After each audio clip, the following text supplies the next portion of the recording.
ឯកឧត្តមឧកញ៉ា លៅ ហឹង ប្រធានក្រុមការងារចុះជួយឃុំតងត្រឡាច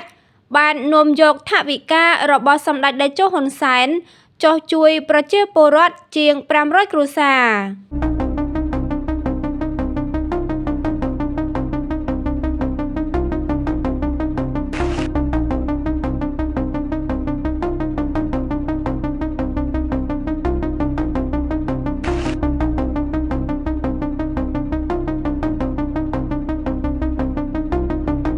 កំពង់ចាមឯកឧត្តមឧកញ៉ា លៅ ហឹង ប្រធានក្រុមការងារចុះជួយឃុំតងត្រឡាចស្រុកស្រីសន្ធរ ខេត្តកំពង់ចាម និងអាជ្ញាធរបានបើកវេទិកាសាធារណៈដើម្បីស្ដាប់នូវកង្វល់នានារបស់ប្រជាពលរដ្ឋ ក៏ដូចជាជួយដោះស្រាយនៅសំណុំពរផ្សេងៗក្នុងវេទិកាសាធារណៈនៅថ្ងៃទី14 ខែមិនិនា ឆ្នាំ 2025 នាសាលាបឋមសិក្សាបឹងទីង ឃុំតងត្រឡាច ឯកឧត្តមឧកញ៉ា ប្រធានក្រុមការងារបានមានប្រសាសន៍ថា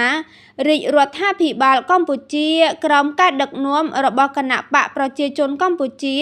តាំងពីអាណត្តិមុនតមកដល់អាណត្តិទី7នេះគឺនៅតែបន្តធ្វើវេទិកាសាធារណៈដើម្បីបានជួបប្រជាពលរដ្ឋបានស្ដាប់ដោយផ្ទាល់នៅកង្វល់ឬក្តីព្រួយបារម្ភអ្វីមួយហើយចង់ឲ្យមានការដោះស្រាយឯកឧត្តមបន្តថាក្នុងនាមជាក្រុមការងារចុះមូលដ្ឋានឬអាជ្ញាធរភូមិឃុំដែលជាផ្នែកជាច្រមុះរបស់រាជរដ្ឋាភិបាលគឺត្រូវតែស្ដាប់និងនាំយកនៅក្តីកង្វល់ឬសំណូមពរទាំងអស់នោះមកធ្វើការដោះស្រាយឲ្យអស់ពីលទ្ធភាពហើយបើមិនអាចដោះស្រាយបានត្រូវធ្វើរបាយការណ៍ទៅថ្នាក់ដឹកនាំដើម្បីដោះស្រាយជូនពលរដ្ឋឯកឧត្តមឧកញ៉ា លៅ ហឹង បានបន្ថែមថាតែយ៉ាងណាអាជ្ញាធរត្រូវតែខិតខំធ្វើការដោះស្រាយសំណូមពរទាំងអស់នោះក៏ដូចជារួមគ្នាធ្វើការអភិវឌ្ឍមូលដ្ឋានការផ្ដល់សេវារដ្ឋបាលឲ្យបានឆាប់រហ័សទាន់ពេលវេលាអនុវត្តឲ្យបានខ្ជាប់ខ្ជួនគោលនយោបាយភូមិឃុំមានសុវត្ថិភាពជាពិសេសត្រូវធ្វើអំពើល្អចំពោះប្រជាពលរដ្ឋ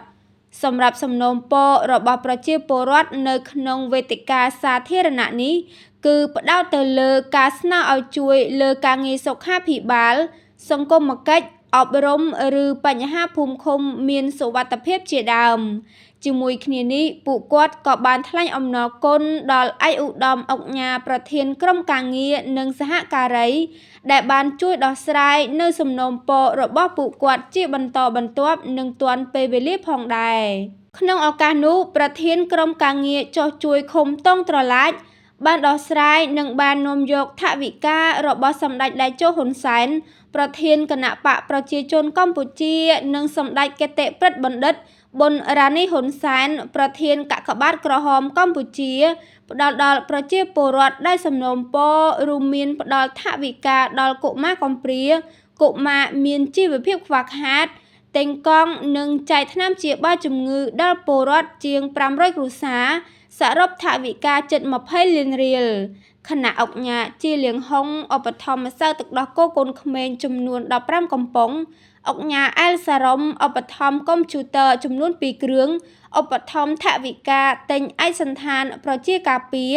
និងលោកពូន វណ្ណាឧបត្ថម្ភថវិកាមួយចំនួនសម្រាប់ដោះស្រាយការងាររដ្ឋបាលក្នុងឃុំតងត្រឡាច